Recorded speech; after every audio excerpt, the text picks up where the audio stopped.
কখনো জীবনের সবচেয়ে সুন্দর অনুভূতি, আবার কখনো তা হয়ে উঠতে পারে ভয়ঙ্কর এক পরিণতির নাম। মর্মান্তিক ভালোবাসার গল্পে এবার যুক্ত হলো আরও এক চাঞ্চল্যকর অধ্যায়, যা শুনলে শিউরে উঠবে যে কেউ। সম্পর্কের টানাপোড়েন যে এমন ভয়াবহ মোড় নিতে পারে তা কেউ হয়তো কল্পনাও করেনি।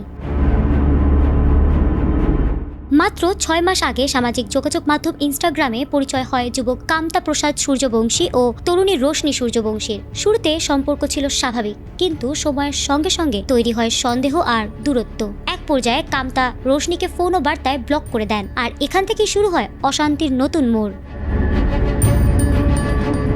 হঠাৎই একদিন রোশনি ছুরি হাতে কামতার ভাড়া বাসায় হাজির হন। তিনি কামতার ফোন দেখতে চান, কিন্তু কামতার রাজি না হওয়ায় শুরু হয় তীব্র বাকবিতণ্ডা। মুহূর্তের মধ্যে পরিস্থিতি নিয়ন্ত্রণের বাইরে চলে যায়। ধস্তাধস্তির এক পর্যায়ে রোশনি কামতার বুকে ছুরিকাঘাত করেন। রক্তাক্ত অবস্থায় মেঝেতে পড়ে থাকতে দেখা যায় কামতাকে। দ্রুত হাসপাতালে নেওয়া হলেও পথেই মৃত্যু হয় তার। ঘটনাটি এলাকায় সৃষ্টি করেছে ব্যাপক চাঞ্চল্য।